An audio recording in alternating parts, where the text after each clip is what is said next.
Tio.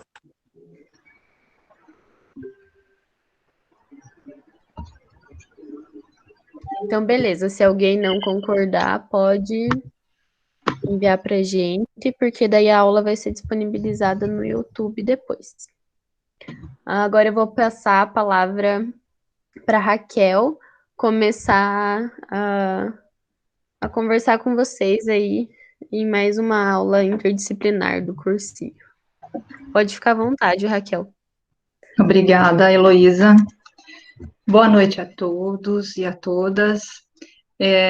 Eu sou a professora Raquel, eu trabalho no setor Palotina e estou aqui juntamente com a professora Carlise De Bastiani, que escreveu recentemente comigo um livro com um tema que é correlato ao que nós iremos conversar aqui hoje. Eu digo conversar porque a ideia é mesmo uma conversa. Eu vou pedir para a professora Carlise se apresentar também, e depois eu vou colocar uns slides aqui para ir problematizando alguns pontos que nós consideramos que é importante para vocês agora nesse momento de preparação para o vestibular. Eu comentei com a Mara qual era o foco que ela queria que eu adotasse, juntamente com a professora Carlise, porque o livro que nós escrevemos, ele é todo voltado para professores, então as discussões que tem lá são bastante didáticas, bastante pedagógicas, e ela me explicou que gostaria que nós tentássemos colocar o assunto de forma que subsidiasse vocês a uma possível redação no vestibular com essa temática. Então, nós vamos trazer aqui alguns pontos de vista que entendemos que podem favorecer vocês ali na frente. Carlise. Oi, Raquel, boa noite a todos os alunos, professores envolvidos, né, nesse projeto maravilhoso. Meus parabéns por estarem firmes aí. Que importante a gente poder participar e contribuir de alguma forma sobre o que a pandemia trouxe de dificuldades e também de aprendizado dentro da área educacional. Meu nome é Carlise, tenho 35 anos, sou mãe de 2 crianças, o João de 5 anos, a Clara de 3, sou esposa do Alexandre, que é professor aí da UFPR também, sou bióloga de formação, sou professora, lecionei muito tempo, dando aulas de ciências e biologia, e hoje eu estou na direção do Colégio Terra do Saber. E poder escrever o livro juntamente com a Raquel, pensando em todas as dificuldades que os professores dentro das escolas, no momento de pandemia, tiveram, foi, assim, um prazer muito grande e um aprendizado maior ainda. Então, o momento que a gente está vivenciando não é um momento simples. Eu acredito que esse momento que nós, no caso, já estamos voltando, né? Alguns estão tendo aula no sistema híbrido, outros estão no sistema remoto, outros estão presencial, né? É um momento bastante delicado e cheio de incertezas. Mas eu fico muito feliz em poder contribuir, se é que assim posso falar, com de repente, o que foi difícil e quais foram as estratégias que a gente, enquanto escola, nós, enquanto educadores, podemos, ou a gente conseguiu se organizar para poder fazer a educação acontecer. Nós sabemos que existe uma série de dificuldades. A gente entende que as dificuldades, elas são grandes, que as defasagens, elas existem, mas a gente nunca pode desistir da educação. Então, eu parabenizo toda a equipe que pensou, né, nessa oficina como algo estratégico, trazendo essas discussões, e também aos alunos que aí estão. A gente antigamente ia para uma sala de aula, olhava no rosto, a gente desenhava no quadro, e agora a gente olha para uma tela cheia de nomezinhos, com microfone mutado, com câmera desligada, e aí a gente precisa imaginar que por trás de cada nomezinho existe aí um aluno, uma aluna que está comprometido. Então, parabéns por estarem aí, e estou aqui para contribuir dentro do que me cabe. Obrigada, Raquel. Obrigada, Carlise, também, porque você aceitou o convite para estar aqui dividindo esse momento com a gente. Obrigada, Mara, também pelo convite. Estou vendo que a Mara já deu ali um boa noite no chat, a Leide também, minhas colegas lá na UFPR.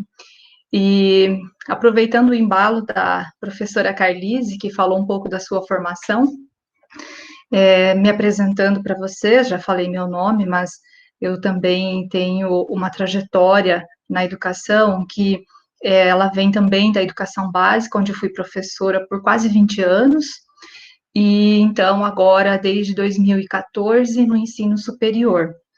Então, quando eu convidei a Carlise para escrever comigo, foi justamente para tentar fazer essa interface entre as questões que a universidade tem se apropriado nessa discussão a respeito da pandemia e de como tudo isso se desdobrou no campo educacional, com o que realmente tem sido praticado de fato, como que a escola tem colocado isso em prática, como que tem feito a formação de professores, como que tem avaliado o aluno, como que tem planejado, todos esses temas. Então, eu sou mestre em educação e doutora em educação, e da mesma forma como a Carlise, sou mãe de 2 filhos em idade escolar, estão em casa agora, e fazendo aula online também, a gente fica se dividindo, né, Carlise, entre cuidar dos filhos, trabalhar e organizar as coisas da casa, e que também é uma rotina nova que a pandemia nos trouxe. Então, por que eu estou pincelando essas coisas? Já para colocar para vocês que as mudanças, elas foram em vários setores, em vários aspectos e em vários ramos da atividade no país e no mundo, né? Então, eu vou tentar colocar aqui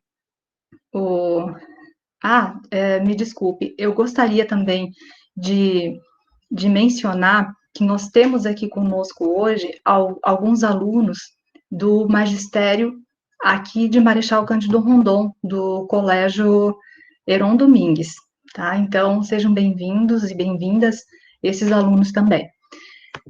Vamos ver se eu consigo me ajeitar aqui com os slides que eu preparei.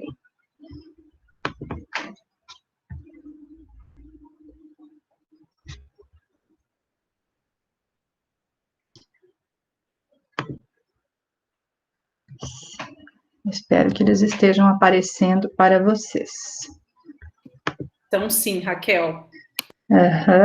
Agora, mas não está na tela cheia, né? Não está no modo apresentação, né? Não. Eu estou tentando achar onde tá? É lá no cantinho da tela, do lado de salvamento automático, tem o disquinho para salvar, 2 setinhas, e daí tem esse mesmo. Esse mesmo, certo. Então, o tema, eu não vejo vocês aqui, mas agora eu só vejo a minha tela, então se de repente vocês quiserem em algum momento manifestar alguma opinião, suscitar alguma reflexão, ou mesmo tirar alguma dúvida, vocês, por favor, entrem, né, e nos chamem. A Carlise vai também fazendo aqui o contraponto conforme a gente vai avançando nos slides. Fique à vontade, viu, Carlise? Você vai entrando aí junto também. Obrigada. Então, o tema que nós trazemos aqui, os desafios da educação em tempos de pandemia. Esse é um tema que ele vai suscitar, então, vários focos de análise. Nós podemos falar daquilo que representam os aspectos políticos, como também no campo da economia, as mudanças, os impactos, também no campo social, cultural, ético e educacional. Além de outros, mas basicamente esses aqui que nós discutiremos hoje junto aqui com vocês. Então, eu começo trazendo para vocês aquilo que, ao nosso ver, é um problema social ocasionado pela pandemia. Então, eu recortei 2 matérias que eu encontrei aqui na internet para fazer esse pano de fundo, para ilustrar para vocês o que é o problema social ocasionado pela pandemia. Esse é um tema bastante possível de cair, tá? A questão de como que isso se refletiu na organização social. Então, aqui uma matéria da CEPAL, a CEPAL é a Comissão Econômica para a América Latina e Caribe. vai dizer que a pandemia provoca aumento nos níveis de pobreza sem precedentes nas últimas décadas e tem um forte impacto na desigualdade e no emprego. Então, isso a gente tem visto o tempo todo, a televisão está nos trazendo isso, e nós sabemos, nós temos conhecidos, nós temos pessoas próximas que, de alguma forma, estão sentindo na pele os impactos do que tem sido a pandemia no contexto social. Considerando que nós estamos num país em que as diferenças sociais já eram bastante consideráveis, essa situação somente se agravou, que é aqui a outra matéria que nós trazemos para vocês, né, que a pandemia vem agravando o aumento da pobreza no Brasil. E um dado aqui para reforçar isso, sugere que o IBGE apurou que 12,8% dos brasileiros precisam viver com apenas R$ 246 por mês. Então, essa população está extremamente pauperizada, está necessitada daqueles elementos básicos, daqueles itens básicos de sobrevivência. E esse valor aí de R$ 246, percebam que ele é equivalente ao valor que está sendo pago hoje pelo auxílio emergencial. Então, quer dizer, muito possivelmente é a partir desse auxílio emergencial que as pessoas estão se organizando e fazendo a vida acontecer dentro dessa limitação, porque R$ 246 por mês a gente sabe que não é muita coisa. Carlise, gostaria de complementar aqui? E, Raquel, uma coisa que eu acho que é importante comentar é que a gente percebe que nesse período de pandemia os insumos aumentaram consideravelmente, então atrelado a toda essa dificuldade, né, que a gente consegue observar com o aumento da pobreza, a gente tem uma lista de supermercado, por exemplo, em que o valor aumentou consideravelmente. Então, esse é um outro contraponto, porque a pessoa, além de morar, ela também precisa comer. Então, a gente entende que é uma dificuldade que ela perpassa nos mais diversos níveis dentro da família. Então, complementar que, atrelado a toda essa dificuldade, a gente teve ainda um aumento considerável dos insumos básicos essenciais para a sobrevivência humana. Muito bem lembrado. Então, seguindo aqui, eu quero destacar para vocês uma pesquisa que eu achei muito interessante, feita pelo Instituto Ibope e pela Unicef, e vai trazer alguns dados interessantes para análise. Vai dizer o seguinte, que 55% dos entrevistados mencionaram que o rendimento do seu domicílio diminuiu desde o início da pandemia. Entre as pessoas que residem com crianças ou adolescentes e tiveram redução de renda, 64% informaram que o motivo foi a redução do salário de alguém da família. Então, vejam, nós temos aqui pessoas que, além de ficarem desempregadas, além da situação do desemprego, teve também aquela situação da redução da jornada, que esse é um ponto interessante também de ser discutido. Numa eventual redação com esse tema, né? A redução de jornadas e de salários foi um recurso utilizado por muitas empresas, em especial empresas privadas, iniciativa privada, para conseguir manter o quadro de funcionários, para não fechar, para não entrar em falência. E isso repercutiu imediatamente nas condições de vida dessas famílias. E também 55, aqui repetiu, em agosto de 2020, também 4 milhões de estudantes do ensino fundamental, isso o equivalente a 14,4%, estavam sem nenhuma atividade escolar. A maioria negros vivendo em famílias com renda domiciliar e aí com meio salário mínimo. Então, vejam que aquilo que nós falamos antes, um país que já traz essa questão da desigualdade social, da diferença entre classes muito forte, os impactos negativos, eles são muito mais sentidos justamente naquelas pessoas que já são menos favorecidas economicamente, que já estão numa situação de vulnerabilidade ou de fragilidade social, ou de grupos minoritários, como aqui a pesquisa identificando negros. Também tem dado que fala da mãe que cuida do lar sozinha, das mulheres, né, que são as responsáveis pelo lar, as únicas responsáveis pela casa, e que são justamente aquelas pessoas que estão, de alguma forma, se esforçando ao máximo para conseguir fazer o orçamento durar até o final do mês, né? Carlise, posso? Você quer? Eu quero complementar. Sim. Como eu leciono, né, trabalho, atualmente estou na gestão de uma instituição privada, uma das vantagens do auxílio emergencial, e aí pensando se de repente esse for um tema de vestibular, talvez vocês possam ou consigam argumentar que a vantagem para as empresas foi exatamente manter a equipe sem onerar o custo de, por exemplo, dar conta para os funcionários. Um exemplo prático, nós ali na escola, a gente não mandou nenhum funcionário embora, nós somos em 40, no ano passado nós éramos em 47 funcionários, né, esse ano estamos em 55, e a mantenedora conseguiu fazer, obviamente, a manutenção de todos os empregos por conta desse auxílio. Então, nesse momento, foi uma vantagem positiva, obviamente, para as empresas, porque justamente garantiu os empregos. E uma outra situação que eu gostaria de comentar é que esse último dado, né, que a prof. Raquel trouxe, em 2015 o Brasil, ele participou da ODS, que é a Organização do Desenvolvimento Sustentável, e o Brasil se comprometeu até o ano de 2023 de que a educação chegasse para todos os alunos com uma qualidade exímia. Então, assinaram um acordo mundial e tudo mais. E aí a gente agora faz esse contraponto pensando nos dados delicados que está sendo, né? Depois a gente pode complementar, porque houve um retrocesso, né? Baseado em estudos de 4 anos na matemática e 4 anos no português.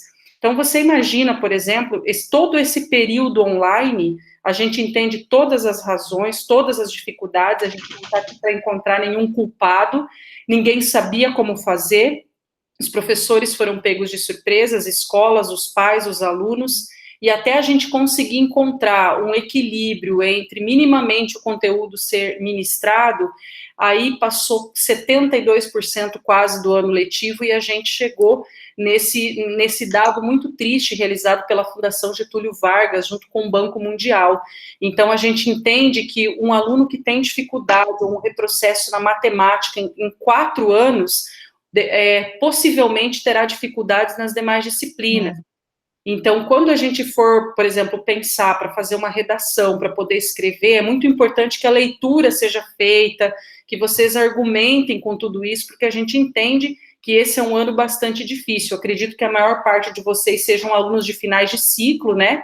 Estão terminando o terceirão ou estão se preparando, de repente, para fazer o vestibular, e eu tenho certeza que vocês sofreram muito com esse período todo de aulas online. Então, infelizmente, é um dado triste para a gente conversar, e a gente percebe que nas populações menos favorecidas, essa dificuldade aumenta consideravelmente. Obrigada, Raquel. Então, seguindo. E, ao mesmo tempo, vejam só, que situação mais paradoxal, eu diria. Enquanto nós temos o aumento dos níveis da pobreza, por um lado, nós encontramos matérias como essa aqui que nos indicam que a situação não foi igual para todo mundo.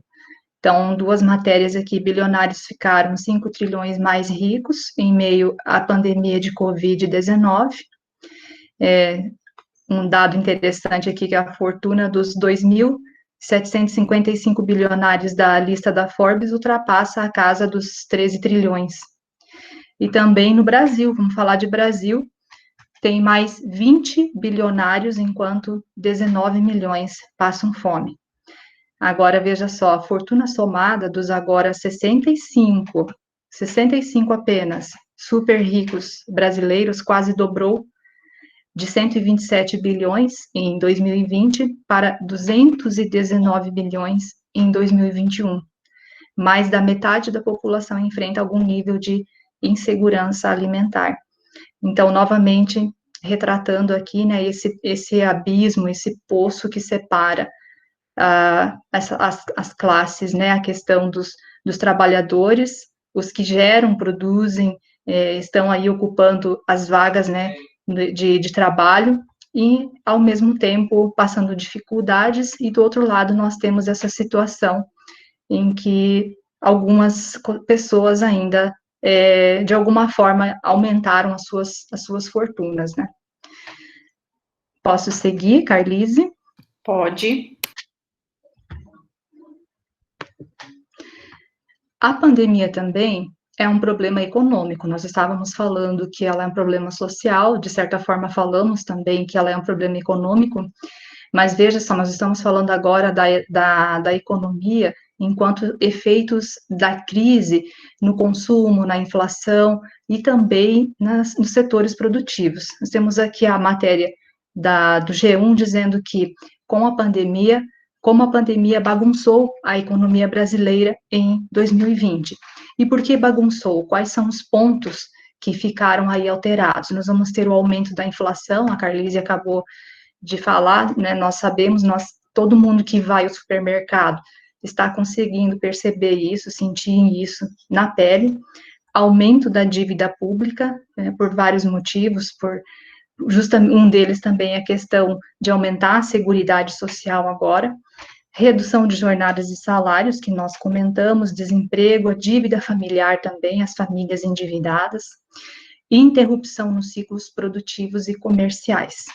Então, nós sabemos que são situações que vão desencadeando, como no efeito dominó, quando nós temos um determinado ciclo produtivo que é interrompido ou é prejudicado, aquilo vai refletir em outros setores, em outras atividades mais lá para frente.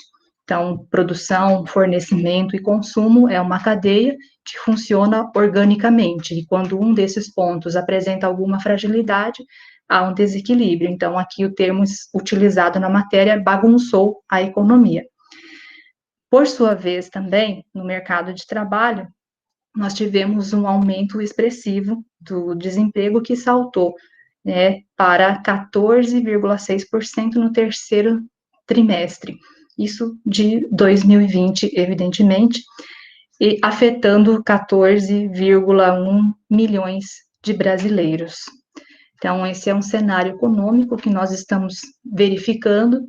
Em alguns momentos, nos parece que ele vai retomando o seu fôlego, que ele vai retomando o seu fluxo, e torcemos por isso, e em alguns momentos, novamente, parece que entra em algum ciclo maior de dificuldades, né? Então, vamos pontuando aqui tudo que representa aqui a questão da pandemia. Sigo, Carlise? Pode ser, prof. Também é um problema político, vejam só.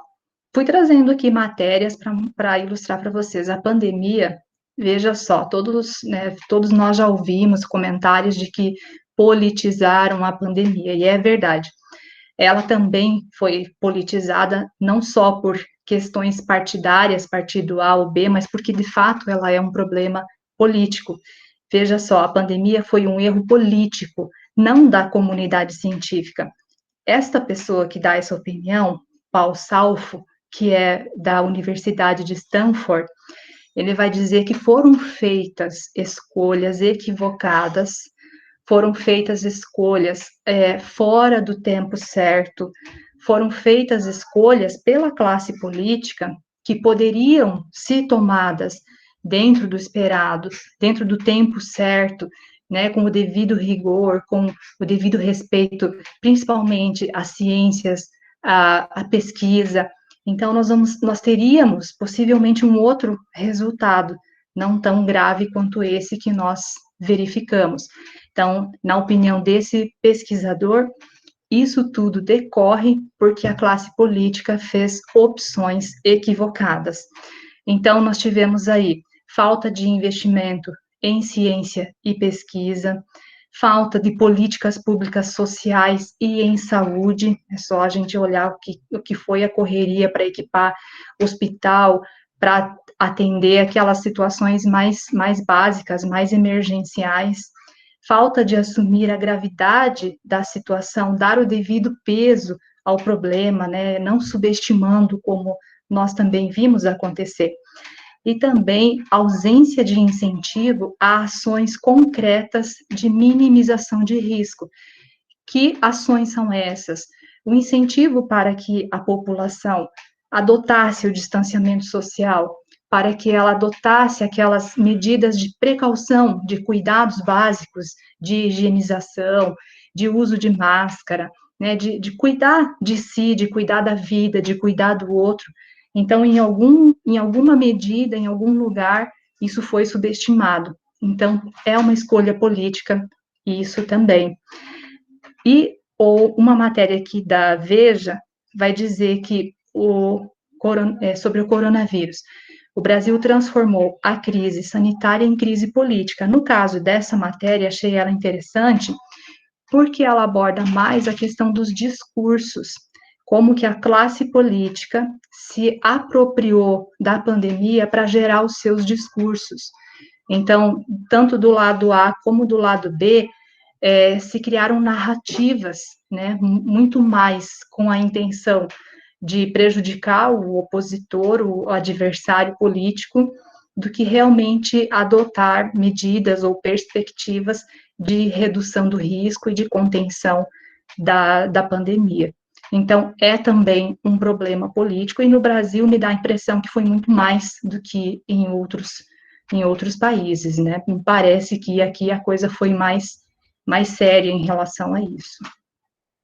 Só complementando, Raquel, uma outra coisa bastante importante por exemplo, quando a gente teve a elucidação, né, da primeira vacina aqui, da Coronavac pelo Instituto Butantan, entre outras, enfim, a maior parte das pessoas se solidarizaram, ficaram felizes, né, poxa vida, o Brasil conseguiu produzir, né, mais uma vacina que tem uma eficácia tão quanto parecida da poliomielite, sabe?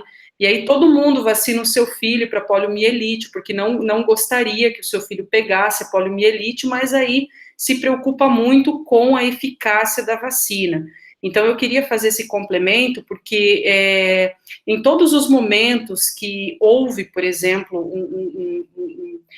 um pronunciamento dos cientistas acerca do impacto da pandemia na comunidade brasileira, muitas pessoas não acreditavam, não, né? Enquanto a gente via os números que eram só na Itália, a gente se impactava, mas a gente chegou a muitas pessoas morrendo todos os dias, e todo mundo tem um parente, ou tem um amigo, ou um tio, uma tia, um pai, uma mãe, um vô, uma avó, enfim, alguém que conhece muito próximo, que perdeu alguém, e a gente entende o quanto isso desestrutura, não viver um luto desestrutura a família, então você tem problemas emocionais relacionados a isso, né? Então, só falar mais um pouquinho também das fake news, paralelo a todas essas dificuldades que a gente teve, que foi o fato de não assumir que o SARS-CoV é um vírus e ele causa problemas sérios quando não tratado, e as principais medidas, até que não se tenha uma vacina, ou não se tinha, era a utilização de máscara, era o distanciamento, era lavar as mãos, passar o álcool em gel, enfim. Então, a gente demorou muito para entender, eu falo a gente, enquanto população, porque se nós formos pegar, por exemplo, outros países, tipo Israel, por exemplo, eles já estão super mais tranquilos com relação à utilização de máscara, porque culturalmente entenderam que utilizando esses comandos facilitaria para diminuição do vírus, né? E a gente entende que o vírus, veja, ele é uma partícula que, com mutação, ele simplesmente se transforma, e a gente tem N variáveis aí. Então, o coronavírus, ele é um vírus que ele existe há bastante tempo. Agora, o SARS-CoV, ele é um pouquinho diferente. Então, de repente, até se cair alguma coisa relacionada a isso, é importante falar que o coronavírus, ele não é um vírus novo aqui para nós, né? Inclusive até saíram, entre as fake news, saíram que uma das vacinas dada em cães poderia diminuir, por exemplo, o problema aí nos humanos. Então, veja bem, quem tem cachorro, gato, que às vezes leva para tomar vacina, tem lá, né, na carteirinha de vacina, se você for olhar, o do coronavírus, né? Então, assim, só para entender o quanto de fake news teve. Então, imagine, a gente tem um vírus que não se conhecia muito bem a real potencialidade dele, aí não se deu valor para o distanciamento, para a utilização de máscara e todas as outras coisas, e paralelo a isso, incentiva a fake news.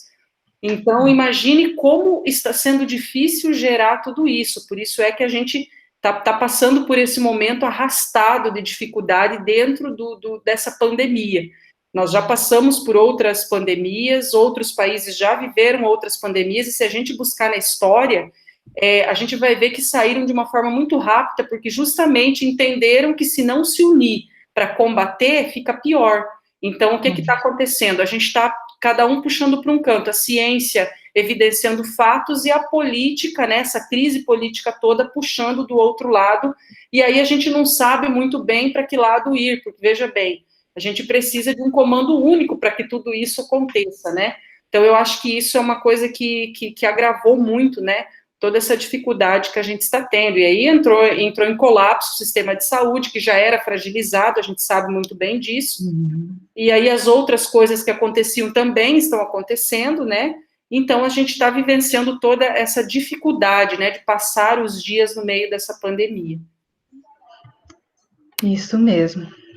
Seguindo, então, é importante destacar que a pandemia também nos mostrou um problema bastante cultural, eu diria, um problema cultural nosso, porque no Brasil, me parece que as pessoas não são muito ligadas a seguir regras, ou pelo menos não todas as pessoas. Vejam só, nós temos uma pandemia da gravidade que é essa. Nós temos orientações claras de que é preciso manter o distanciamento, de que as pessoas precisam fazer a sua parte para que isso tudo passe de uma vez por todas ou o mais rápido possível. Então, não precisaria nenhum decreto, não precisaria nenhuma lei para as pessoas entenderem isso, mas ainda assim, pela necessidade, então, foram decretadas situações com restrição, especificando restrições.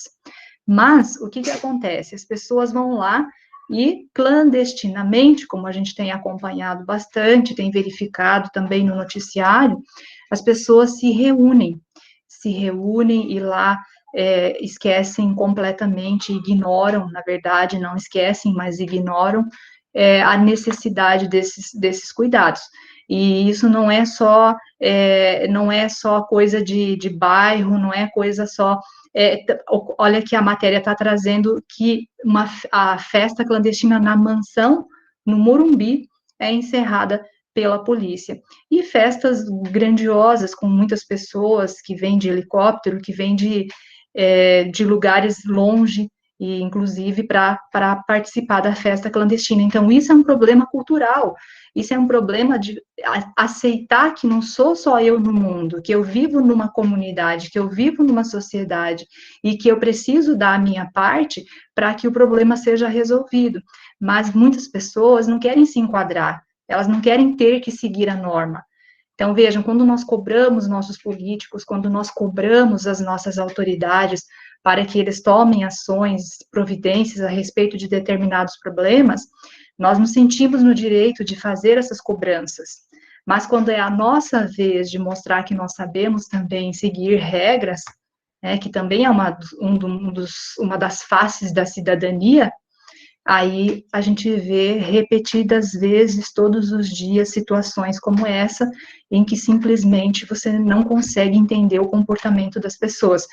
Aqui vocês todos viram também, esse vídeo circulou muito na rede, que é um médico que estava atendendo numa UPA, na zona leste de São Paulo, e que simplesmente não conseguia ouvir, não conseguia dialogar com os seus pacientes, por conta de uma festa que estava acontecendo ao lado da UPA. Então, ele saiu do consultório, pegou o celular e começou a filmar aquela situação lastimável, porque além de estar desrespeitando as pessoas que ali estão adoentadas, precisando de ajuda, estavam também, por outro lado, desrespeitando uma regra clara agora da pandemia, que é o distanciamento, que não é a aglomeração de pessoas. Então, isso é para se pensar, eu acho que é cada um que tem que refletir sobre o que tem feito e o que não tem feito, e como tem contribuído para esse momento. Isso é muito grave, né? É uma questão, assim, que depende muito da gente também, né? Carlise, passo, você quer falar? Pode passar. Ok. Aí também vamos falar sobre a questão ética que está envolvida neste assunto. Vocês devem estar acompanhando a questão do fura-fila da vacinação. Muitos casos já aconteceram, olha, no Paraná já tem aí, pelo menos, agora já deve ter mais, mas aí no dia dessa matéria, 731 denúncias de fura-fila da vacina contra a Covid-19. Aqui, ó, Justiça bloqueia bens de prefeito acusado de furar fila da vacina em Minas, também vocês devem ter acompanhado, e depois nem se sabe se foi realmente uma vacina, se foi o soro fisiológico, que a falsa enfermeira que também queria se beneficiar, que também queria obter vantagem indevida, né, se aproveitando dessa situação caótica que nós estamos, para ter alguma vantagem, para ter algum benefício. E também o TCE investigando fura-fila, perdão, da vacina com CPF de mortos, né, no Mato Grosso. Então, veja até onde as pessoas vão, até onde vai a coragem de burlar um sistema. Nós sabemos que existe um plano nacional de vacinação, ele está acontecendo por etapas, muito mais lento do que nós realmente gostaríamos que ele estivesse acontecendo, mas é assim que foi definido, é assim que foi estabelecido e é assim que tem que ser. Então, a regra é começar pelos mais velhos, atender grupos de risco, certos setores da sociedade que já foram definidos, pré-definidos, né? Então, muitas vezes aqui a própria condição financeira, como você pega aqui o prefeito que pagou lá R$600 para ter as 2 doses, então, utilizar também da sua influência política, utilizar do seu poder econômico para fazer algo tão questionável, né?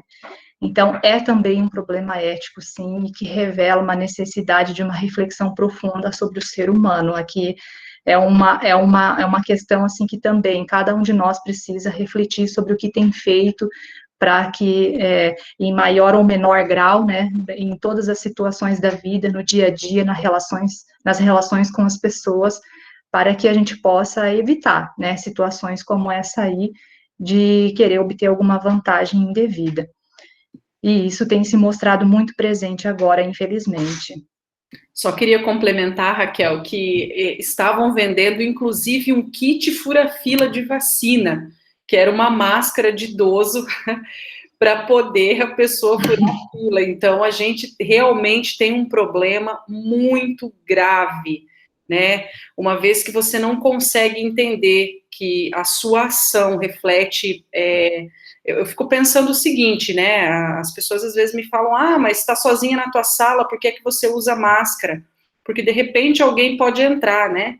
E aí eu fico pensando que toda vez que eu deixo de fazer uma ação que pode ser preventiva, eu coloco em risco a vida da outra pessoa, e assim, para mim, todas as vidas importam, mas aí quando você vê, por exemplo, as pessoas vendendo um kit fura-fila, você entende que o problema, ele realmente é muito grande, e se nós não investirmos em educação de qualidade, nós não vamos conseguir melhorar toda essa dificuldade, que a gente entende que é um problema cultural, mas também é um problema educacional muito grande.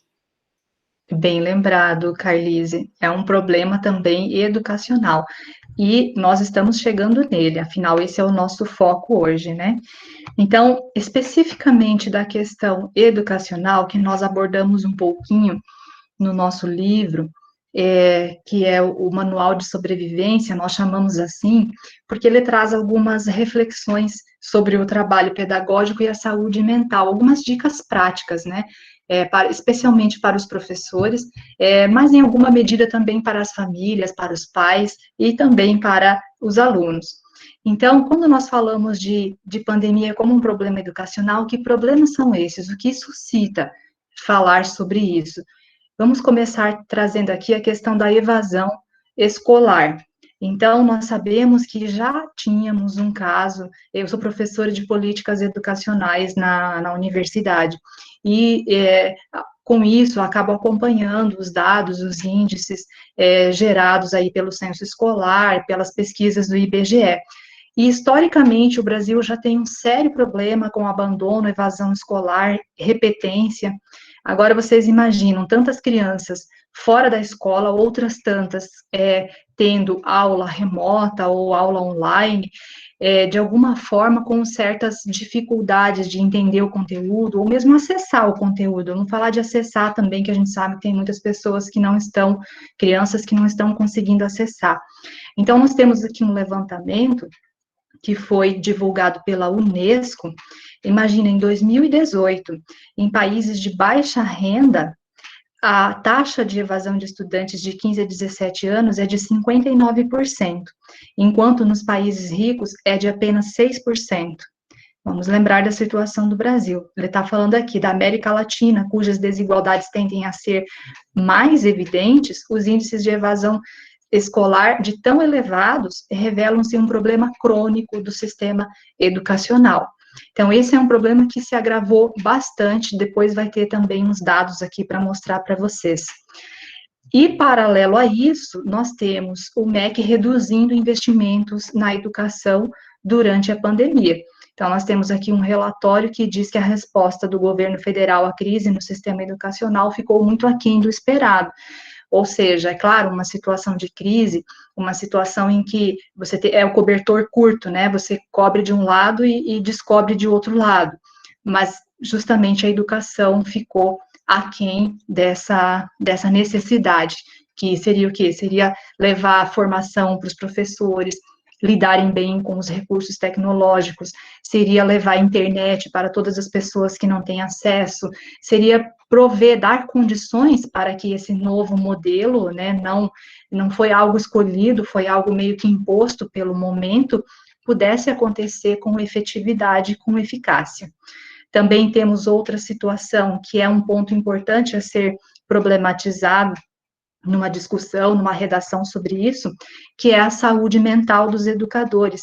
Então, 72% deles dizem que se sentiram afetados mentalmente, psicologicamente, durante a pandemia.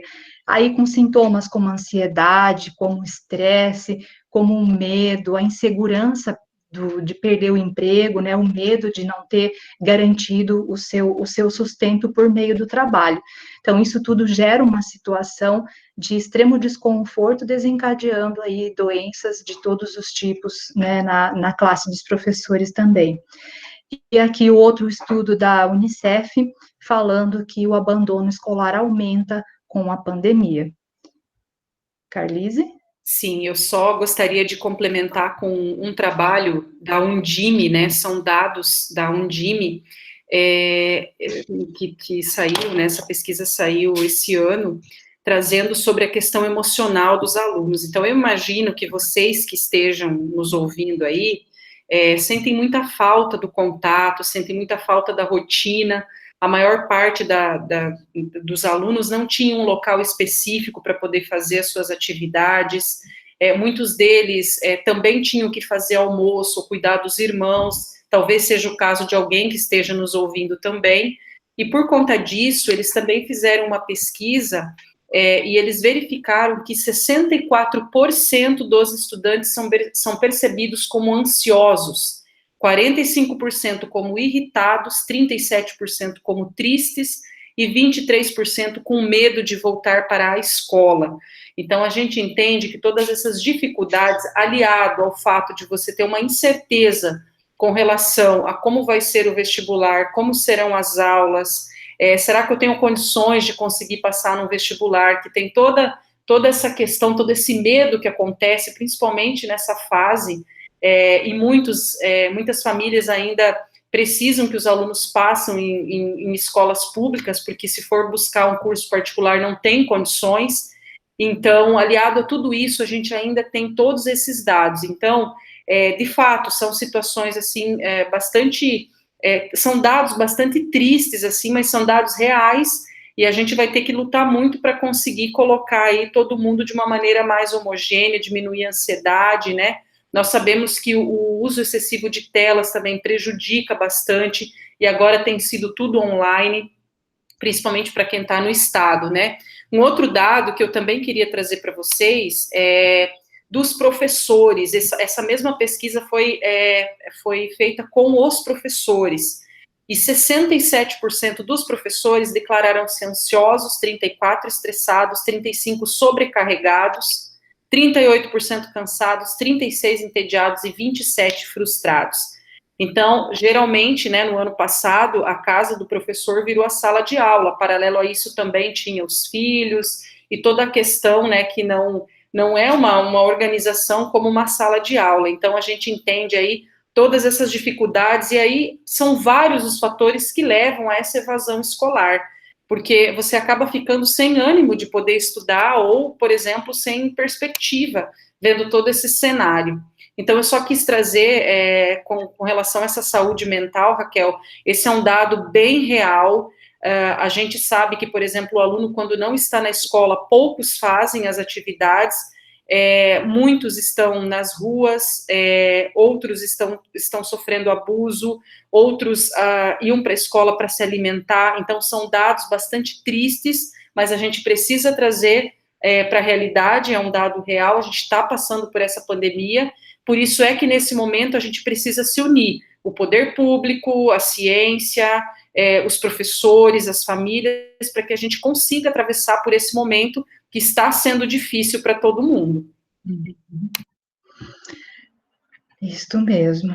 Então, olha só, essa tela aqui é riquíssima. Essa tela, ela já traz vários elementos aqui para discussão.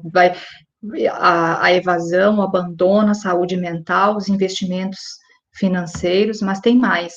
Essa tela aqui é de uma palestra que eu assisti, que foi a professora Verônica Bezerra. Ela é pesquisadora da Unicef e ela apresentou essa palestra no 19º Fórum Estadual da Undime. E esse dado aqui, ele me chocou bastante, porque, veja só, o que ela traz aqui. 39% de escolas brasileiras estão sem serviços básicos para lavagem de mãos. Então, todos nós sabemos que lavar as mãos se tornou a recomendação mais importante, ela vem antes de higienizar com álcool em gel. Álcool em gel a gente vai usar quando? Naquela situação em que você não pode, que você não tem como lavar a mão, mas sempre que possível você vai lavar a mão. E aqui nós temos 39% das escolas sem esse serviço básico, é um dado que a gente quase não consegue acreditar. 26% de escolas brasileiras sem acesso ao abastecimento público de água, né? Ou seja, estão dependendo de outras formas de fazer esse abastecimento. 49% de escolas brasileiras sem acesso à rede pública de esgoto.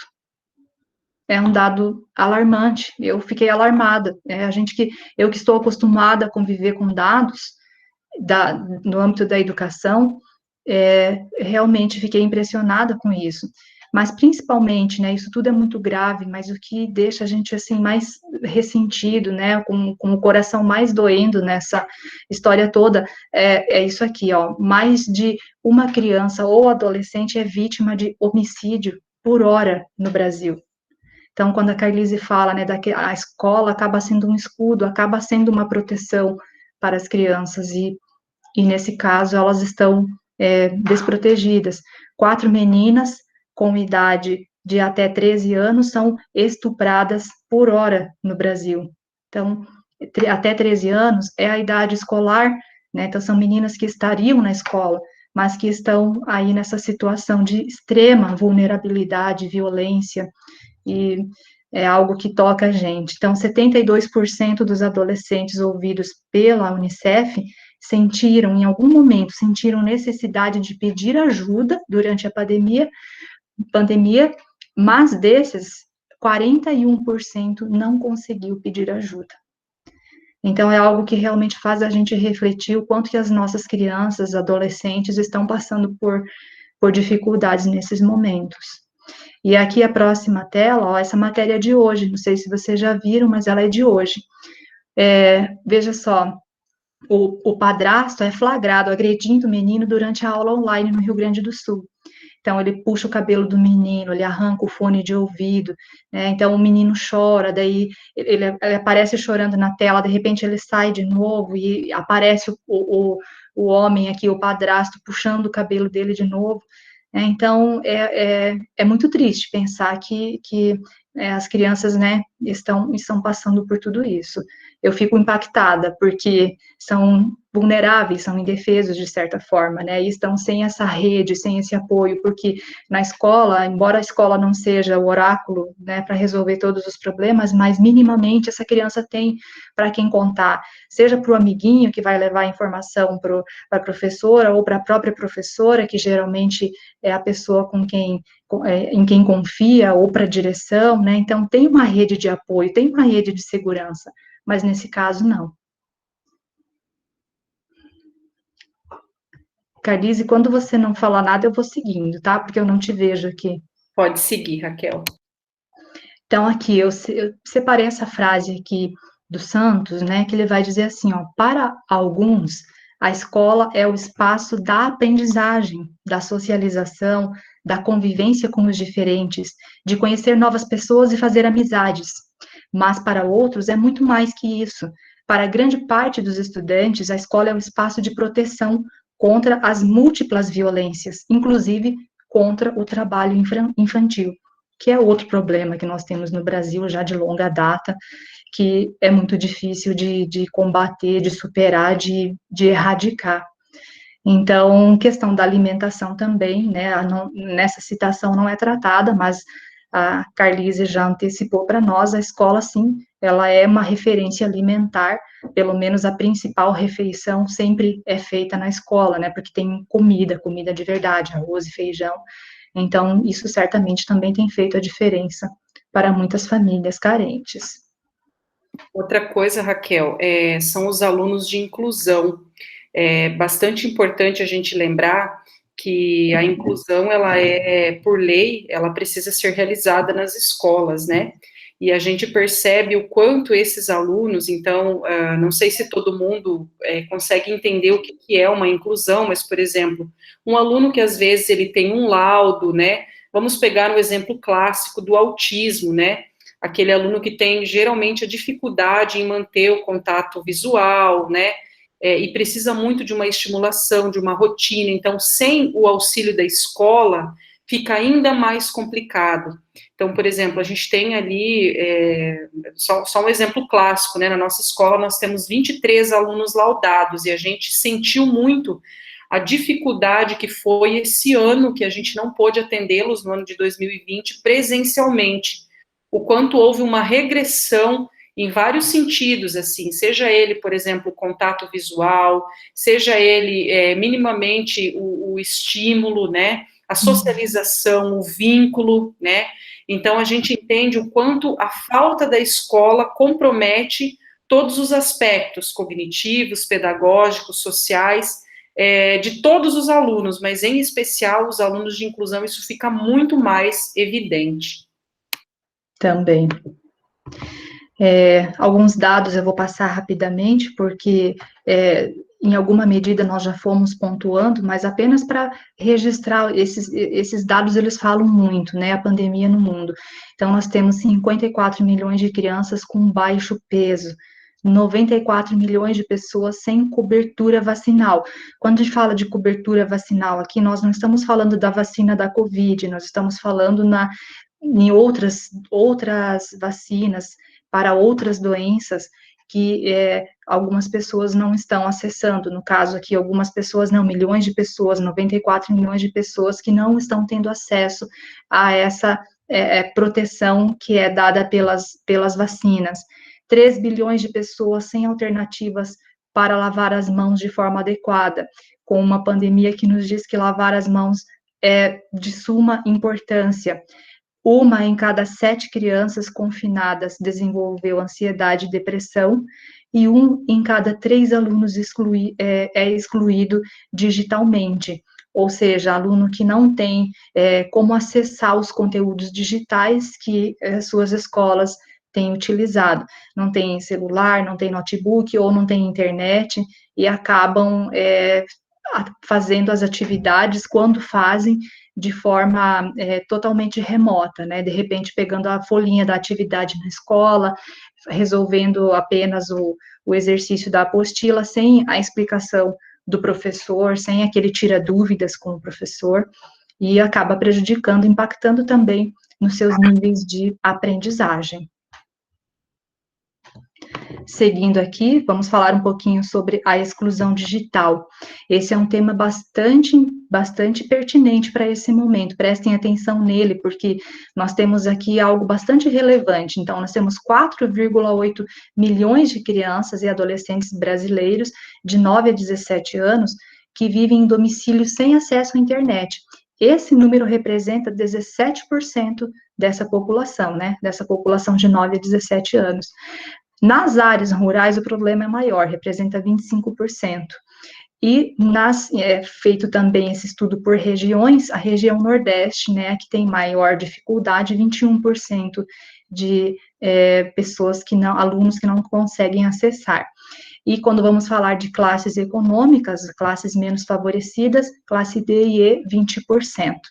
Então, quais são os problemas nisso? Os problemas estão em conseguir garantir a continuidade da aprendizagem, então fica um processo que vai produzindo lacunas, e essas lacunas elas vão para sanar, isso o aluno muitas coisas vai levar para a sua vida escolar inteira. Um aluno que não é bem alfabetizado, por exemplo, vai apresentar dificuldades de escrita e de leitura por muito tempo. E a menos que seja feito um trabalho de recuperação, um trabalho intenso de retomada desses conteúdos, esse aluno vai seguir com dificuldades aí para muito tempo. Também dificuldade em manter contato com os amigos, né, já que agora isolados, seria uma alternativa, mesmo que digital, online, de manter contatos, mas essas pessoas não conseguem também. E proteger-se contra a violência, além de ter acesso a informações confiáveis. Então, são alguns dos impactos que a exclusão digital ocasiona, não somente nessas pessoas, especificamente falando aqui da idade escolar, mas de maneira geral, né, para as demais pessoas que estão aí excluídas dos recursos digitais.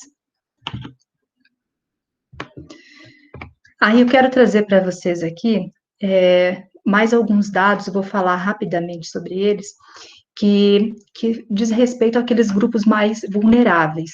Então, vamos falar daquelas crianças e jovens das áreas rurais, com baixa conectividade, eles também têm dificuldade em acompanhar a educação à distância, como nós acabamos de falar, criança em domicílios pobres, vão ter ali dificuldades básicas como alimentação, um espaço adequado para estudar, mesmo que tenha ali acesso à internet, mas às vezes não tem um lugar adequado para construir o conhecimento, ou então as crianças com lares monoparentais, que tem só o pai ou que tem só a mãe, ou também que tem os pais não alfabetizados, que também têm dificuldade em acompanhar, em ajudar o aluno a aprender, a construir o seu conhecimento. E também as crianças das populações indígenas e portadoras de deficiência, como a professora Carlise já mencionou aqui para nós.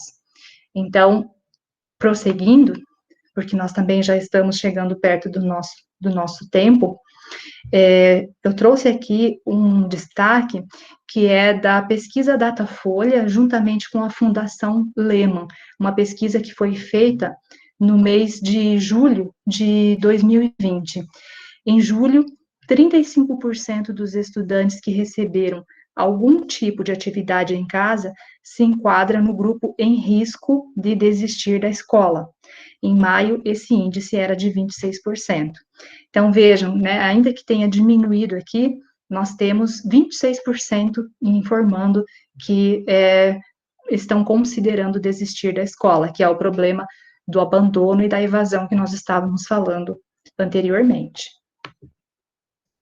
Rapidamente vou mostrar para vocês essa charge, ela ilustra justamente essa situação que nós estamos abordando, né, de uma criança num lar com recursos limitados e a outra criança aqui com um bom local de estudo, 2 recursos digitais ali, aparece o celular, o notebook, né, um lugar arejado e curiosamente, lá na janela, a universidade, né, emblematicamente, podemos entender que essa criança está muito mais perto de atingir outros objetivos maiores, né, tem portas abertas, ou aqui no caso, janelas abertas, muito em maior número, em maior grau, do que para uma criança com condições mais limitadas.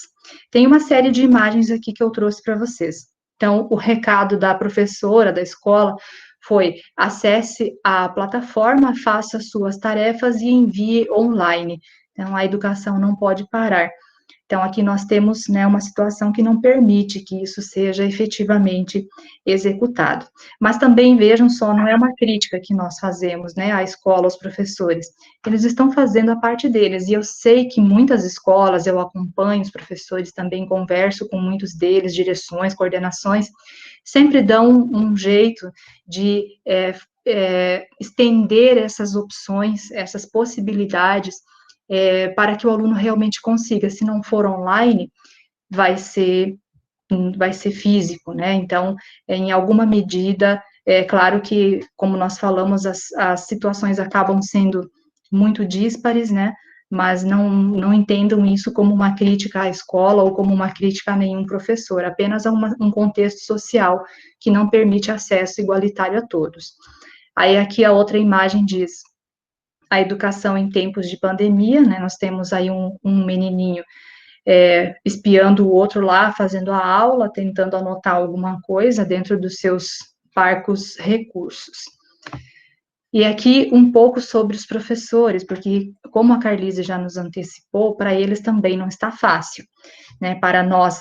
Então, aqui a professora recebendo várias mensagens durante o dia, já está perdida, já está nervosa, postar aulas, mandar as atividades. Aí os filhos, né, mãe, ela sujou minha camiseta, o que tem para comer, puxou meu cabelo. Então, são atendendo os pais, né, então são várias situações que o professor teve que passar a gerenciar no seu dia a dia, na sua rotina. E também alimentar os sistemas, né, ali nós temos a professora no Zoom, na telescola, respondendo os e-mails, no Microsoft Teams também, e ao mesmo tempo que está limpando a casa e cuidando do filho. Essa é uma realidade também para os profissionais da educação. Aí a saúde mental, que nós já mencionamos, são características bem básicas que nós passamos a verificar aqui nas crianças. A Carlise trouxe, inclusive, a porcentagem disso antes, da irritabilidade, da insônia, das crises de ansiedade, e principalmente a dificuldade em lidar com problemas. Seguindo aqui, a pandemia também provoca estresse em crianças, acho que isso aqui nós podemos passar, era simplesmente uma matéria da USP, né, trazendo dados sobre isso, mas acho que já foi vencido, nós já falamos sobre isso aqui, eu vou passar. E nós vamos também falar um pouquinho sobre os efeitos indiretos da Covid na saúde das crianças e dos adolescentes. Então, quais são esses efeitos indiretos? Vamos aqui para um estudo da Fiocruz. A Fiocruz, que é a Fundação Oswaldo Cruz, vai trazer prejuízos no ensino, na socialização e no desenvolvimento. Também a questão do afastamento do convívio familiar ampliado, que é aqueles familiares que não são do núcleo familiar, mas são os avós, são os primos, são os tios. Então, esse afastamento também dos amigos, eles acabam agravando essa situação de estresse e de vulnerabilidade. Também falando aqui sobre um outro ponto que a Fiocruz nos traz, que é como a forma como esse estresse ele potencializa, ele traz em si uma toxicidade que vai culminar em crianças e adolescentes, vai culminar gerando aí depressão e ansiedade. E também a questão da violência que nós já mencionamos. Estou correndo um pouquinho, tá, para a gente conseguir ir para os finalmente aqui, já está chegando no final. ainda mais alguns efeitos indiretos. Nós mencionamos antes a queda na cobertura vacinal em todo o mundo, e o problema disso, né, que eu acho que a gente tem que também destacar e considerar, é que isso traz um efeito que é bastante devastador, se nós pensarmos em termos das conquistas que todos esses anos de investimento e planejamento na erradicação e na diminuição das doenças imunopreveníveis, essa falta dessa cobertura, ela vai ocasionar. Então, também outros programas básicos de triagem de saúde, como, por exemplo, o teste do pezinho, é uma situação que também acabou ficando prejudicada. E ainda por cima tem a questão do sedentarismo, nós passamos a ficar mais em casa, mais sentado, mais na frente das telas, e com isso aumentou também a questão da obesidade em alguns casos a desnutrição por falta de alimento, e em outros casos a obesidade, pelo excesso de alimento e pela alimentação inadequada. Aí o exagero das telas, das mídias, que é um ponto que a Carlise já trouxe para nós, e também a questão de como aquelas crianças que estão em casa estão sentindo os efeitos da redução financeira, da redução no salário das famílias, né? Estão ali também sentindo esse impacto, de certa forma que também estão vulneráveis nesse sentido da questão da fome e de uma alimentação adequada.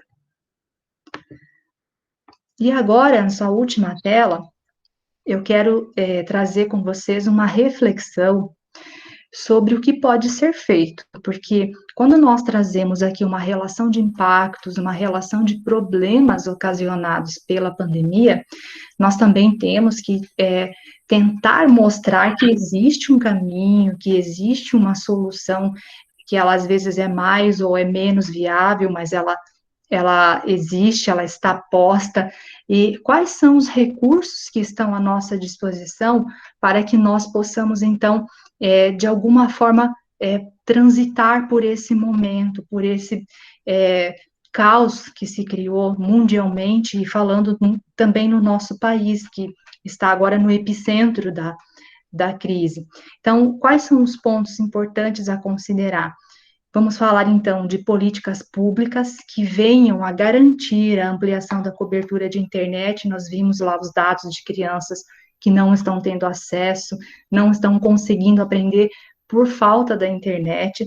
Inclusive, nós tivemos um projeto de lei que tramitou e que não foi aprovado, né? Acho que ali faltou também a sociedade estar reivindicando, porque seria uma forma de levar a educação a essas crianças, a esses lugares. Também que a escola, que as redes de ensino possam utilizar outras tecnologias, como rádio e televisão, para difundir conteúdos educativos e não apenas a internet. Incremento de políticas de assistência social, justamente para atacar, né, aquelas questões de vulnerabilidade e de risco, fazer também investimentos robustos em saúde, infraestrutura em saúde. Nós sabemos que o nosso país muitas vezes prioriza muito mais o futebol do que as questões básicas, né, de prevenção e de uma saúde para todos, uma saúde coletiva. A questão da vacinação também, nós estamos aí numa guerra, parece uma guerra, né, por vacinas. Digo guerra porque uns defendem, outros não, outros querem, enfim. Eu acho que a única coisa que efetivamente vai fazer reduzir a curva de contaminação e o número de mortes é justamente a vacina, então é preciso investir nisso também. E pensar, né, conscientizar-se de que é preciso respeitar a si próprio e respeitar ao outro, respeitar a vida do outro. E se nós pensarmos assim, nós estaremos adotando medidas que vão inibir a transmissão, que vão inibir a aglomeração, que vão, tudo aquilo que nós falamos são situações que precisam ser revertidas urgentemente, né, para que a gente possa vencer esse momento tão crítico em que nós estamos. E aí, Talvez eu tenha esquecido algum ponto, não sei se a Carlise quer ainda complementar o que pode ser feito aqui, né? Mas a gente também gostaria de ouvir vocês no sentido, assim, daquilo, de como vocês veem isso, de como que vocês, quais são as soluções possíveis ou minimização desse cenário em que nós estamos vivendo. Bom, eu encerro a minha fala aqui, Carlise, se você ainda quiser complementar, fique bem à vontade, e depois eu devolvo para a nossa mediadora. Oi, Raquel, eu acho que vou deixar o pessoal perguntar, né? Você foi bem esclarecedora aí na sua fala. Eu posso tirar agora, né, de interromper o compartilhamento.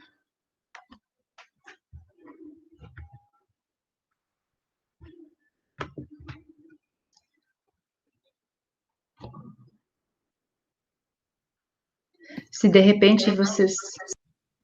eu ia falar, se de repente quiserem jogar no chat a dúvida, né, não quiserem falar, às vezes a pessoa não se sente confortável em falar, mas pode escrever ali no chat também.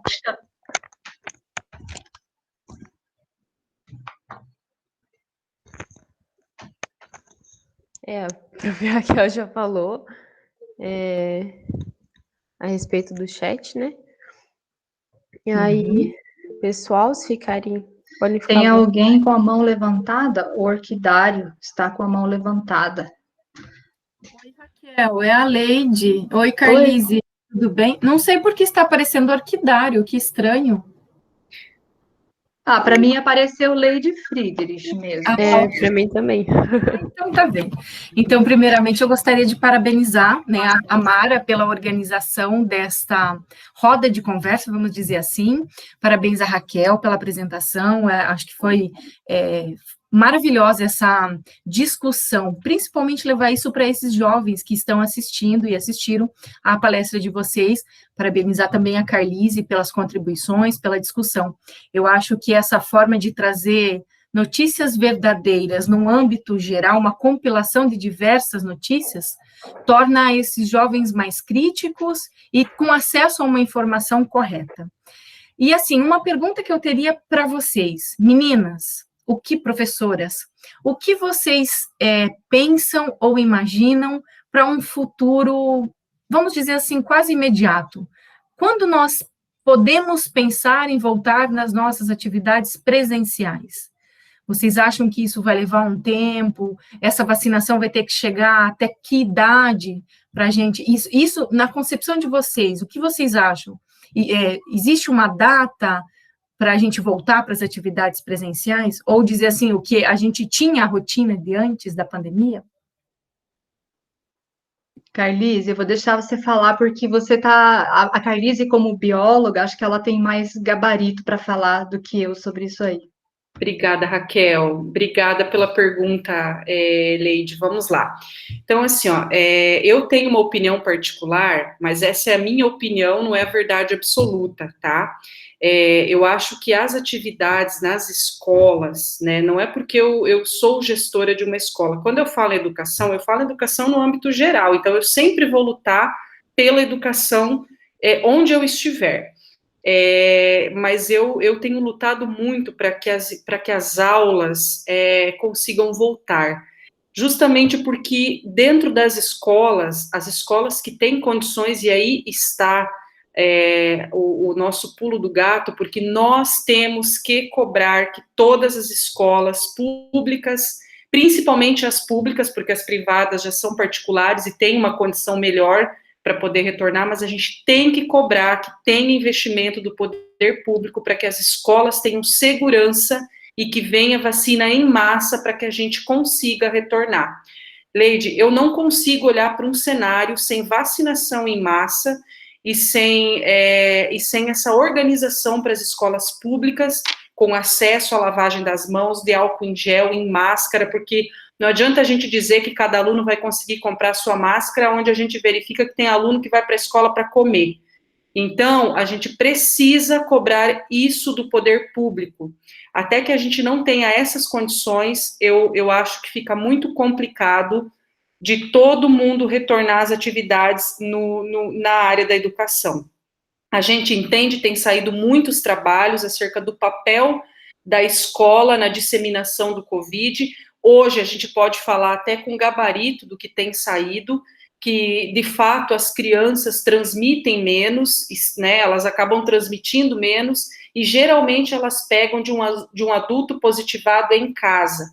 Então, quando a gente está lá no almoço ou numa festa, né, porque a gente sabe muito bem que existem ainda festas clandestinas, muitas pessoas ainda sendo multadas por desrespeitar essas regras, não se fica de máscara, não se mantém o distanciamento e contribui para o aumento da curva de pessoas contaminadas. Então, é claro que a gente tem que investir, mas também a gente tem que cobrar do poder público, mas a gente também precisa ter a consciência de que, se estiver tendo festa clandestina, eu vou denunciar, porque a ação daquele indivíduo está simplesmente contribuindo para o aumento da curva e não está me deixando fazer com que eu retorne para a escola. Então, eu acho que isso é algo que, na minha concepção, até que não se tenha vacina em massa, tá? Principalmente para o professor, para a pessoa que for trabalhar, para os alunos, a gente sabe que agora as pesquisas estão saindo, e não se tem investimento nas escolas, eu acho que vai ser complicado o retorno.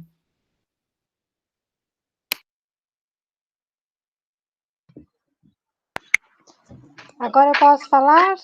Isso, fica à vontade. Rô Assis, isto.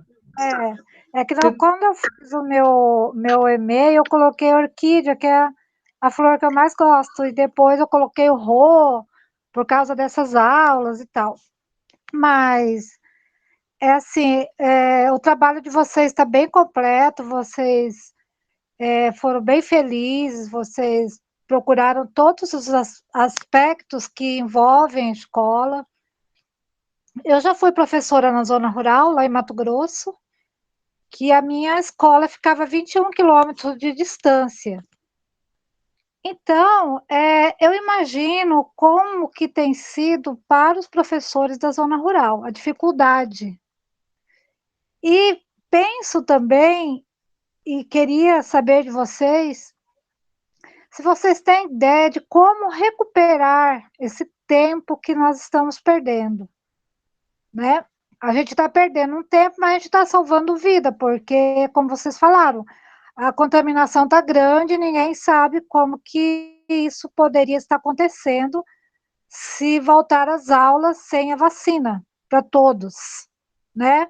Porque são professores que estão morrendo, lá em Mato Grosso já morreram muitos professores, as crianças também, eu não tenho coragem do meu neto ir para a escola. Então, assim, todo mundo está em risco. Mas no pós, como que a gente vai recuperar esse tempo escolar, esse tempo de aprendizado? Certo, obrigada pela sua pergunta, é uma pergunta realmente muito pertinente. E aproveito, né, eu vou colocar a forma como a gente vê, a forma como a nossa experiência de educadoras, de quem tem acompanhado isso também de perto. Tem um parecer do Conselho Nacional de Educação, que é o parecer número 9, que depois foi reforçado pelo parecer 11.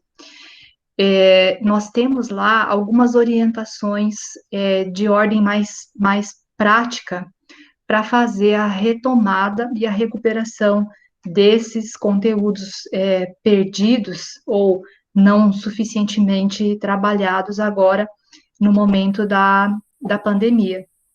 Então, o que o Conselho Nacional tem sugerido? Ele tem sugerido fazer algo que está sendo chamado de trabalhar com marcos de aprendizagem, que é a priorização de conteúdos, focando em algumas habilidades e competências fundamentais, como, por exemplo, a escrita, a leitura e o raciocínio lógico, além de comunicação. Tem mais uma habilidade que eu não estou conseguindo lembrar, Carlise, se você lembrar, você me ajuda, mas são 5, né, que é leitura, escrita, raciocínio lógico, comunicação e a outra que eu não me veio agora. Então, a escola vai olhar para o currículo e de todos os conteúdos que estão lá na sua grade, ela vai ter que selecionar, ela vai ter que priorizar, ela vai colocar os marcos de aprendizagem, aqueles conteúdos mais importantes para trabalhar. Significa o quê? Que não vai dar para trabalhar tudo, nem agora e nem depois. Por que não depois? Porque depois vai ter que recuperar o que não está sendo trabalhado agora. Então, esse é o replanejamento curricular que o CNE está sugerindo e que as escolas já estão pensando em como colocar em prática. Além do que, é claro, o que o CNE está sugerindo, o Conselho Nacional, evitar a reprovação, porque vai correr o risco de da escola não ter cumprido os seus objetivos, mas de estar responsabilizando o aluno pela não aprendizagem. Então, são algumas orientações que, aos poucos, estão entrando num consenso e que as escolas irão adotar, e já estão adotando, né, Carlise? Você, como aí com os pés na escola, já com certeza já estão fazendo isso. Então, quando a gente fala em replanejamento, quem conhece a Base Nacional Comum Curricular sabe que ela está toda organizada em habilidades. E quando você olha lá, nós temos habilidades que são muito próximas, uma complementa a outra muitas vezes, dentro de cada área. Então, como não vai dar para trabalhar com todas, a equipe da escola, os professores, a equipe pedagógica vai ter que se reunir, sentar e definir, olha, essa nós temos que manter, essa aqui realmente ela é importante, mas esta outra aqui, essa nós não vamos colocar no nosso planejamento. Então, Carlise, mais alguma coisa que talvez ajude a responder? Sim, eu só gostaria de falar, Rô, muito obrigada pela sua pergunta, é muito pertinente. Além disso que a prof. Raquel falou, uma coisa bem importante que a gente tem feito e tem surtido um resultado bem bom, são as sondagens pedagógicas. Você olhar para o aluno e você fazer uma sondagem. O que seria essa sondagem? Você verificar, por exemplo, quais são os pré-requisitos básicos que ele precisa aprender nesta série em que ele está. Então, vamos pegar o exemplo do aluno do terceirão, né? Lá no começo do ano, ele tem pré-requisitos básicos que ele precisa ter atingido. Então, a gente faz essa sondagem, pega os principais conteúdos dentro das disciplinas, verifica se ele de fato entendeu, por isso é que a gente usa como sondagem, né? E aí, os que não são alcançados, no caso, a escola entraria com uma medida mitigatória de alcance, ou seja, se eu pegar um aluno do primeiro ano, por exemplo, que está entrando na alfabetização, ou um do segundo ano, que está concluindo, por exemplo, a alfabetização esse ano, ficaram algumas lacunas. E essas lacunas a gente não tem como comparar entre todos os alunos. Haja vista que tem aluno que conseguiu fazer as aulas todos os dias, que tinha alguém do lado, tinha acesso à internet, e também tem aluno que minimamente entrava nas aulas. Então, a gente precisa usar, é claro que nossa a nível de Brasil isso é complicado, ou a nível de município você fazer para todos, mas se cada secretaria conseguisse se organizar para fazer essas sondagens, com a seleção dos conteúdos básicos para cada série, facilitaria, porque esse definitivamente não é um ano de vencer livro didático, de vencer apostila, só para dizer que está tudo ok e cumprir um protocolo. A gente precisa entender se esse aluno conseguiu assimilar o conteúdo, como é que ele está para com esse conteúdo, para que a gente minimamente consiga, então, dar condições para ele seguir o ano letivo. Tem uma colocação aqui da Bianca. Bianca, muito obrigada pela tua colocação. Tem criança morrendo com Covid. Pense em uma sala de aula, proliferação desse vírus, onde nem caixa d'água tem nas escolas para a higienização adequada. Então, eu agradeço demais a tua colocação, você tem razão, por isso é que a gente tem que cobrar do poder público que as escolas tenham condições para poder receber os alunos com qualidade, e principalmente de efetivamente cumprir os protocolos. Voltar todos nós queremos e estamos ansiosos por esse momento, mas com certeza voltar, não apenas voltar, mas voltar com segurança, garantindo que todos estejam com a sua vida e com a sua integridade preservados, né? Então, como a professora Carlise falou, isso possivelmente, né, provavelmente só vai acontecer no momento em que nós tivermos aí uma ampla cobertura de vacinação e que a gente chama de vacinação em massa, né, massiva, para que então nós tenhamos essas condições objetivas de retorno. até lá pressionar para que aconteça, né? Exato. Eu vi que o Tiago está com a mão, tá ali, levantou a mão, não sei se ele quer perguntar. Eu acho que é a mãozinha da Rô ainda, porque me parece que é dela, né? Acho que ela esqueceu. Ah, baixou. Então, tá bom. Então, pessoal, se mais alguém quiser aproveitar o momento, senão nós vamos encerrando aqui esse nosso encontro. Eu vou devolver a palavra para a Heloísa daí. Carlise, obrigada, tá? Por você ter vindo aqui para a gente trocar ideia. Obrigada a todos também. Obrigada, gente. Muito obrigada por vocês nos ouvirem. E, por favor, eu vou deixar o meu e-mail aqui. Caso alguém queira mandar alguma dúvida, alguma pergunta, vou deixar aqui no chat. Pode mandar, eu estou disposta a ajudar sempre que possível, tá? Muito obrigada. A gente agradece, inclusive deixa eu pedir desculpa para Carlise, porque eu achei que a Raquel ia falar primeiro e depois a Carlise, então desculpa por não te apresentar, né? Eu passei meio que a palavra só para Raquel, mas muito obrigada por disponibilizar do seu tempo e por trazerem, né, ambas aí, por trazerem conteúdos que acrescentaram tanto, né? E como a Rô falou, vocês trouxeram vários pontos bastante relevantes, acaba nem relacionando com a questão da educação, né? E que estão aí intrinsecamente ligadas à questão da educação, principalmente agora durante a pandemia, né? Então, acredito que é isso. Tem a chamada, sim. Eu já vou mandar no chat. E professoras, além, né, de um aspecto que a gente também não pode esquecer, que deve causar muitos problemas, são o luto, né? Os lutos, porque as crianças estão perdendo os pais, perdendo tio, avós, né, primos, parentes em geral. E os professores também, então eu acho que a questão do luto também vai ser um complicador no futuro para a gente, os professores, infelizmente, sempre caem no professor, né? A questão da saúde, a questão social, cai tudo na escola. E tem mais essa questão psicológica também, que as escolas vão ter que estar atentos, né?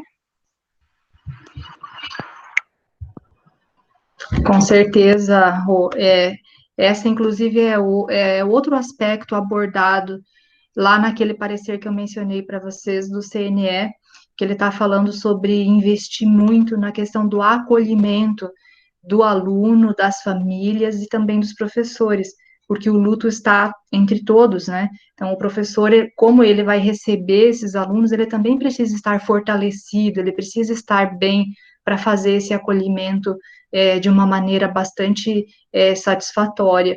E o detalhe, né, Rô, é que esse luto, no momento, ele não é nem vivido direito, porque em muitas situações, a gente sabe como tem sido, né, o velório lá com poucas pessoas e com um pouco menor tempo também de velório, enfim, as pessoas acabam não é do mesmo jeito como sempre era. Então, é uma nova forma de lidar com a morte e com a perda dos entes queridos, né?